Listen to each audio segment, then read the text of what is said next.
Hey guys, welcome to PM Pathshala. Guys, आज हम लेंगे चैप्टर 6 दिल्ली सल्तनत part 1 and here we are going to discuss about the 13th century और 12th century के mid to like और 14th century तक का। गाइस, आज ना इस वाले चैप्टर को हम ना पार्ट्स में करेंगे because it's a long chapter of 15 pages. So let's divide it और हम बलबन तक आज से कंप्लीट कर लेंगे। अच्छा, मिडिवल हिस्ट्री का ये सतीश चंद्रा की किताब है गाइस, इसमें देख लो आप। सबसे पहले हम बात करने जा रहे हैं ममलूक सुल्तान्स की। 13th सेंचुरी में जो ममलूक सुल्तानत पूरा सल्तनत फेज़ था ये गाइस, इसके लिए एक चीज़ आपको ध्यान रखना है कि अंडल सुल्तान, ये सारा का सारा जो आपको सी ग्रीन फेज़ में दिख रहा है, ये सारा का सारा फेज़ में आपको दिखेगा कि पूरा का पूरा ममलूक सुल्तान होता था। ठीक है, अब आप इस पेज में पढ़ेंगे कि भाई कौन कौन से रूलर्स आए, उनका एडमिनिस्ट्रेशन को संभालने का क्या तरीका था, उन्होंने क्या क्या इंपॉर्टेंट चीज़ें करी, उस पेज में आपको पता चलेगा। एक स्टोरी की तरह समझोगे, बोझ नहीं लगेगा आपको कम से कम फिर। ठीक है, अच्छा, कुछ ऐसे फैक्टर्स थे जिसकी वजह से आपको पता चला पिछले चैप्टर में कि टर्क्स ने अपने आए वो इंडिया में, उन्होंने पंजाब की तरफ कॉन्क्वेस्ट किया, मुल्तान की तरफ कॉन्क्वेस्ट किया गंगा वैली की मदद से, फिर बिहार की तरफ भी गए, बंगाल की तरफ भी गए, क्योंकि रिसोर्सेज बहुत अच्छे थे यहाँ पे। अब एक फेज शुरू होता है दिल्ली सल्तनत का फेज, जहाँ पे रूलर्स जो आ रहे हैं वो और वहाँ पर उनको फॉरेन इन्वेजन फेस करना पड़ रहा है हमारी कंट्री को। इंटरनल कॉन्फ्लिक्ट भी हैं कुछ टर्किश लीडर्स के, कुछ अटेम्प्ट्स लिए गए हैं सबॉर्डिनेट राजपूत रूलर्स के द्वारा डिस्पोजेस करने की कोशिश की गई है। टर्किश रूलर्स इस प्रॉब्लम्स को तो डिफ़िकल्टीज़ को तो ओवरकम कर रहे हैं, लेकिन एंड ऑफ द सेंचुरी क्या होता है, पोजीशन जो है एक्सटेंड हो जाती है मालवा गुजरात में, और वो डेक्कन साउथ इंडिया में पेनिट्रेट कर जाते हैं। और इफ़ेक्ट जो है टर्किश सल्तनत का, टर्किश रूल का नदर्न इंडिया में इस्टेब्लिश ऑलरेडी हो चुका होता है। फिर एक नया तरह का चेंज आपको देखने को मिलेगा सोसाइटी में, एडमिनिस्ट्रेशन में, कल्चरल लाइफ में, और यहीं से एक फेज शुरू होता है आपका struggle for the establishment of a strong monarchy. अब जो ये व्यक्ति है मुइजुद्दीन, यानी कि मोहम्मद अफगुर भी ने कहा जाता था, इनको सक्सीड करते हुए आपके टर्किश स्लेव आते हैं 1206 में, जिनका नाम है कुतुबुद्दीन ऐबक। इनका एक बहुत इम्पॉर्टेंट रोल होता है टर्किश सल्तनत को इंडिया में एक्सपेंड करने का। जैसे ही बैटल ऑफ तरेन 1191-1192 ख़त्म होती है, और मैंने आपको बताया था यहीं से नींव पड़ेगी दिल्ली सल्तनत की, लास्ट चैप्टर में हमने कल ही डिस्कस किया था। उसके बाद एक नए सेल आपके स्लेव आ रहे हैं जिनका नाम है मोहिजुद्दीन यल्दूज। ये आपके सक्सीड करते हैं गजनी में। गजनी के रूलर होने के बाद उन्होंने क्या करा, उन्होंने आकर दिल्ली पर भी अपना क्लेम किया, लेकिन हाउएवर ये ऐबक को एक्सेप्टेड नहीं था। पूरा लाहौर वो रूल कर रहे थे, बट फ्रॉम दिस टाइम सल्तनत को कई सारे लिंक्स मिले गजनी के साथ, एंड दिस वॉज फॉर्चुनेट कि इन्होंने इंडिया को प्रिवेंट किया being drawn from central Asian politics, और दिल्ली सल्तनत में without depending on countries, other countries, अच्छे से वो रन कर पा रहे थे। अच्छा, इसके बाद क्या होता है, इल्तुतमिश के बाद आते हैं, सॉरी आपके कुतुबुद्दीन ऐबक के बाद आते हैं 1210 से लेके 36 तक इल्तुतमिश। देखो 1210 में क्या होता है। अच्छा, ये लीडर्स की गाइस फ़ोटो भी है, ऐबक जी की मैंने दिखाई नहीं, इल्तुतमिश जी की फ़ोटोग्राफ है, यू कैन चेक आउट। अच्छा, इसके बाद अब यहाँ देखो क्या फेज़ आता है कि ना कुतुबुद्दीन ऐबक जी की 1210 में डेथ हो जाती है, इंजरी हो जाती है, क्योंकि ये हॉर्स से गिर जाते हैं और चौगन खेलते हुए, पोलो खेलते हुए, और इनको फिर सक्सीड करेंगे इल्तुतमिश। इल्तुतमिश कौन है, सन इन लॉ हैं ऐबक के, और ये इन्होंने फ़ाइट करी, इनके अपने बच्चों को ऐबक के हराया, क्योंकि आपको पता है ना उस टाइम पे प्रिंसिपल ऑफ हेरिडिटी लगता था कि पिता के बाद बेटे को मिलेगी पोजीशन, बट ऐसा इन्होंने नहीं होने दिया। और इल्तुतमिश एक बहुत बड़े कंसोलिडेटर भी माने जाते हैं। तो आपके पेपर में क्वेश्चन आ सकता है कि टर्किश कॉन्क्वेस्ट नॉर्दर्न इंडिया में सबसे बड़ा कंसोलिडेटर किसको माना जाता है, तो याद रखना इल्तुतमिश को ये उपाधि दी गई है, उन्हीं को रियल कंसोलिडेटर माना जाता है। अब देखो क्या हुआ कि at the time of accession की यहाँ पर ये बात कर रहा है कि एक्सेशन के पास क्या हुआ। एक्सेशन के फेज़ में क्या हुआ कि एक अली मर्दान होते थे, अली मर्दान खान, इन्होंने अपने आप को डिक्लेयर कर दिया king of Bengal and Bihar. ठीक है, एक कुप्चा थे, वो फेलो स्लेव थे ऐबक के, उन्होंने अपने आप को इंडिपेंडेंट रूलर मुल्तान का बोल दिया, सीज़ कर लिया ना लाहौर और कुछ पार्ट ऑफ पंजाब भी। At first even some of the fellow officer जो इल्तुतमिश के थे, जो नियर दिल्ली के पास रहते थे, उन्होंने भी reluctant to accept his authority, है ना, क्योंकि Iltutmish was a powerful ruler. तो राजपूत ने क्या करा, उन्होंने एक अपॉर्चुनिटी मिली कि वो भी अपना इंडिपेंडेंस असर्ट कर सकते हैं, तो उन्होंने खलिंजर, ग्वालियर, इंटायर जो ईस्टर्न राजस्थान था, उसमें बयाना, इसमें अपना थ्रीव कर दिया टर्किश रूलर, और ये अपने इन एरियाज़ में राजपूत आ गए। लेकिन क्या हुआ, जब ड्यूरिंग इसके रेन का, जब इल्तुतमिश की रेन का अर्ली ईयर्स चल रहे थे ना, तो इल्तुतमिश की पूरी निगाहें किस पर टिकी हुई थी, नॉर्थ वेस्ट वाले पार्ट पर। तो नया जो डेंजर उसकी पोजीशन को आया वो था conquest of Ghazni by Khwarazm Shah. तो ख्वारिज़म शाह का एम्पायर सेंट्रल एशिया में बहुत पावरफुल एम्पायर था। इसका जो ईस्टर्न फ्रंटियर था इसने एक्सटेंड कर दिया था इंडस तक। तो अब इल्तुतमिश ने क्या करा, लाहौर तक वो गया और इसको ऑक्यूपाइड करा। तो 1218 में Khwarazm empire was destroyed by the Mongols, क्योंकि वो स्ट्रॉन्गेस्ट एम्पायर इस द वर्ल्ड था उस समय। हिस्ट्री में बहुत इसका नाम था, क्योंकि मंगोल्स की बहुत हाइट एक्सटेंड थी, चाइना से लेके शोर ऑफ मेडिटेरियन सी तक, कैप्सन सारा इनका कब्जा था।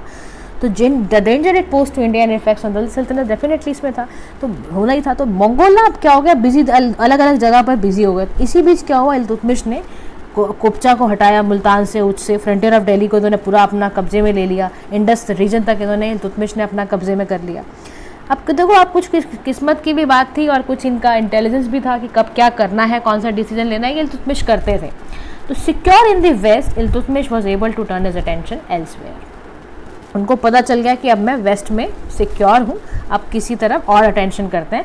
अब उनका ध्यान मुड़ेगा किस तरफ, बंगाल एंड बिहार की तरफ। अब बंगाल और बिहार में क्या है, एक बंदा है इवाज, जिसने टाइटल लगा रखा है सुल्तान गियासुद्दीन का, और उसने इंडिपेंडेंस अपने आप को एज्यूम कर रखा है। बहुत जनरस है, एबल रूलर है, कई सारे पब्लिक काम करता है, रेड भी इसने टेरिटरीज अपने नेबर के आसपास मारी हैं, सेना रूलर जैसे ईस्ट बंगाल के या उड़ीसा कामरूप वगैरह में। अब 1226-27 में क्या होता है, इवाज को डिफीट कर दिया जाता है और उसी डिफीट में इसको मार दिया जाता है उसी बैटल के अंदर। इल्तुतमिश के सन होते हैं नियर लखनऊती। तो बंगाल एंड बिहार फिर किसकी सुजेनिटी में आ गया, दिल्ली, यानी कि इल्तुतमिश की सुजेनिटी में आ गया। But they were difficult to charge and repeatedly challenge authority of Delhi. अब रिपीटेडली लेकिन इनको चैलेंज तो मिल रहा था। अब क्या हुआ कि at about the same time Iltutmish ने कुछ नए स्टेप लिए कि ग्वालियर और बयाना को कैसे रिकवर किया जाए। तो अजमेर एंड नागौर को पहले इन्होंने अपने कंट्रोल में लिया। इन्होंने कई सारे एक्सपीडिशन अगेंस्ट रणथंबोर ये सब कुछ भेजा, वहाँ पे अपनी सुजेनिटी बनाई, पहले अपना पूरा आधिपत्य बना लिया। उसके बाद इन्होंने नागड़ा पर, अपना मेवाड़ का कैपिटल होता था, वहाँ पर अटैक किया और वहाँ पर फिर ये to beat and retreat on arrival of Gujarat army के भी लोग कुछ आ गए थे राणा को एड करने के लिए। तो एज अ रिवेंज इल्तुतमिश ने कुछ एक्सपीडिशन भेजा चालुक्य रूलर्स के अगेंस्ट भी गुजरात में, और but it was repulse with losses भी काफ़ी सारे यहाँ पे झेलने पड़े। तो यहाँ पर इल्तुतमिश का टाइम खत्म हो जाता है ऐसे करते कराते कि उन्होंने कहीं में, समझ रहे होंगे कंसोलिडेटर क्यों माना जाता है कि जहाँ जहाँ जाते थे वहाँ इनकी कोशिश होती थी कि कम से कम ये वाला इलाका अपना हो जाए। अब उसके बाद एक फेज आएगा और इल्तुतमिश के लिए एक चिंता का विषय होता है कि भाई उनके कोई भी सन नज़र नहीं आ रहा था, कोई वर भी नज़र नहीं आ रहा था, कोई उन्होंने लग ही नहीं रहा था कि कोई मेरी इस तरह की पोजीशन को संभाल पाएगा। लेकिन उन्हीं के उसमें उन्हीं के कोर्ट में उनकी अपनी डॉटर भी थी, जिसका नाम आपने सुना होगा, Razia Sultan. Razia is the only woman to have occupied Delhi throne in the slave dynasty. अब यहाँ पर आप देखो मेरी बात, यहाँ पर क्या होता है अभी, अब देखो एक तो लेडी है ये, है ना। रजिया का केस सिर्फ 3 साल तक था, 1236 से लेकर 1239 तक। And he consider none of the sons, मैंने आपको बताया ही ना, surviving son is worthy of the throne. तो after anxious consideration finally he decide करते हैं कि अपनी डॉटर का नाम उन्होंने नॉमिनेट कर दिया थ्रोन के लिए, और उससे सारी की सारी जो आपकी नोबल्स थे, रिलीजियस डिलेमास थे, उनको नॉमिनेशन वक्त तो करना पड़ गया। लेकिन women had ruled as queen, ये बहुत ही ज़्यादा, देखो ऐसा नहीं था कि ऐसा कहीं पे देखा नहीं जाता था। उस समय भी ईरान में, इजिप्ट में वुमेन करती थी एज अ, जब अगर माइनॉरिटी रूल प्रिंसेस का होता था तो उसमें वुमेन का होता था नॉमिनेशन। अब nomination of a women in preference to son एक नोबल स्टेप भी था उस टाइम के लिए, एक बहुत बड़ा स्टेप इल्तुतमिश ने लिया। तो in order to assert her claim, Razia ने क्या करा, contend against her brother as well as powerful Turkish rulers, उसके खिलाफ गई है and could rule only for 3 years तक ही कर पाए। दो ब्रीफ, लेकिन उनका रूल में बहुत सारे इंटरेस्टिंग फीचर्स हैं, जैसे कि इनकी जो स्ट्रगल स्टार्ट हुई पावर के बीच में हुई, मोनार्कियल पार्ट के बाद टर्किश चीफ थे जिसको 40 और चहलगानी भी कहते थे, और फिर दुश्मन ने यहाँ पर ग्रेट डिफरेंस भी दिया था टर्किश चीफ। अब इनकी डेथ के बाद क्या होता है, जितने भी चीफ्स होते हैं drunk with power and arrogance, बदतमीज बजाते हैं एक नंबर पे। फिर ये क्या करते हैं, ये ना wanted to install a throne, ऐसे बंदे को ये बनाना चाहते हैं थ्रोन या गजराज गद्दी देना चाहते हैं जो कि इनके पपेट की तरह काम करे और इनके पूरे कंट्रोल में। दे सून डिस्कवर्ड दैट दो women Razia was not prepared, Razia तो ये सब पपेट की तरह काम करेगी नहीं, तो she discarded the female apron. सबसे पहले उन्होंने क्या करा, रजिया सुल्तान ने अपने फीमेल अप्रैल उगारना शुरू कर दिया। उन्होंने शी स्टार्टेड होल्डिंग कोर्ट में जाती थी, फेस पूरा अनवील रहता था। पहले तो पर्दा सिस्टम था पूरा, अभी उन्होंने पर्दा सिस्टम हटाया।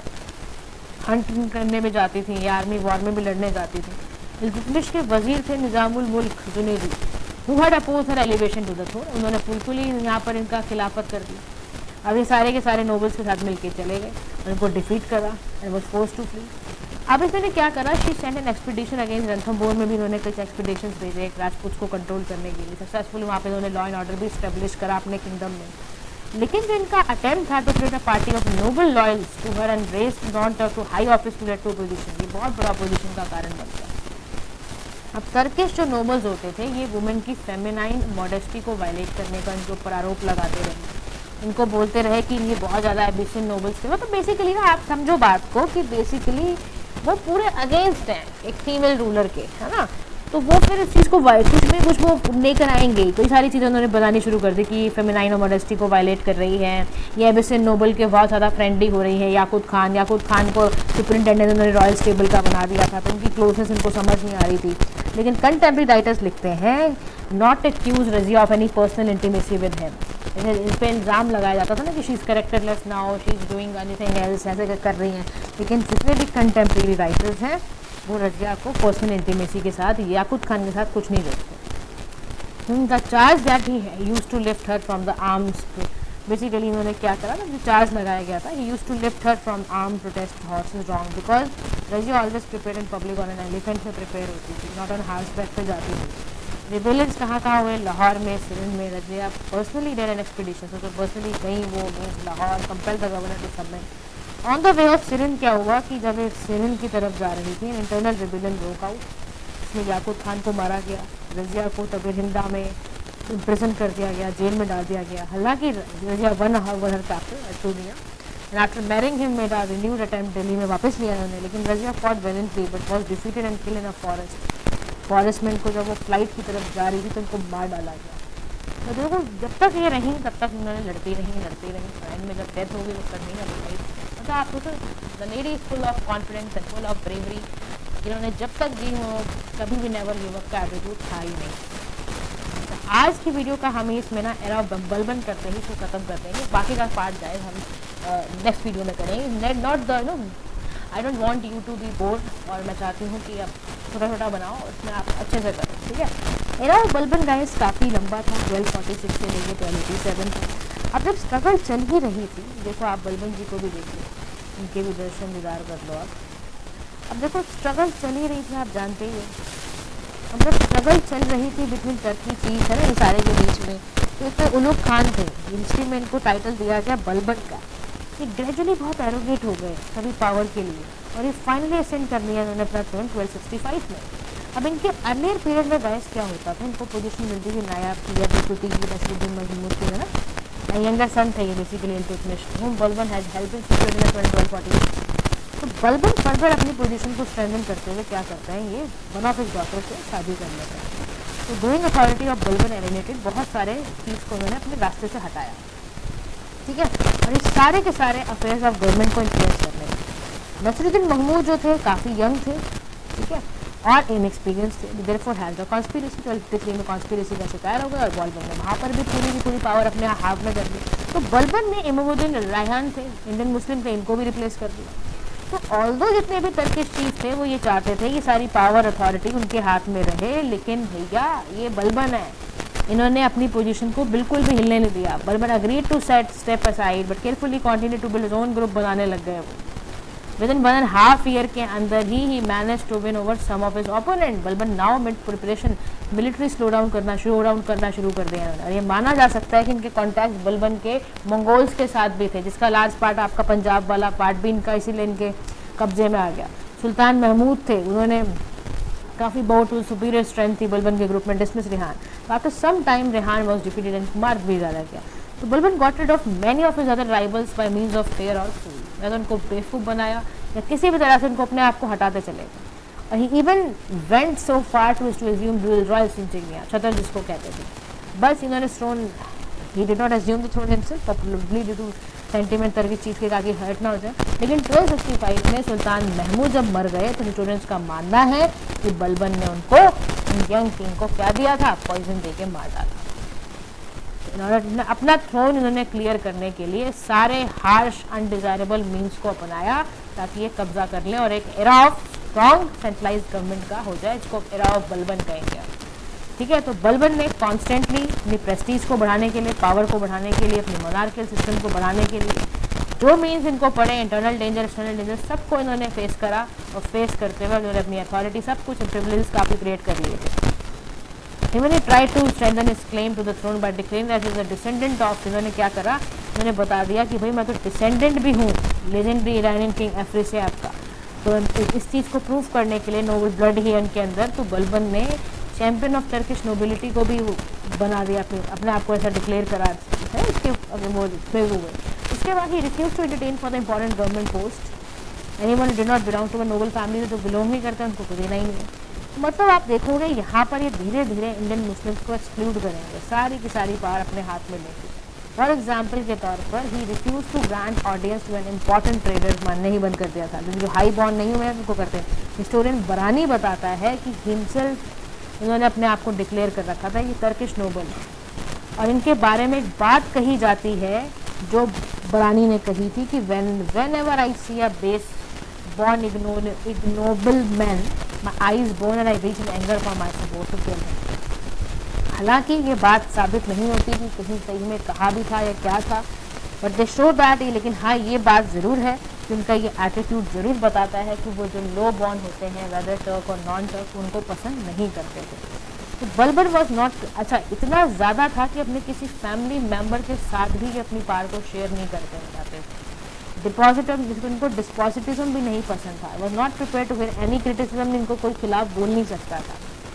ये finally break the power of Chahalgani की पारी उन्होंने हिला के रख दी, यानी कि टर्किश नोबल्स की पारी उन्होंने पूरी हटा के रख दी।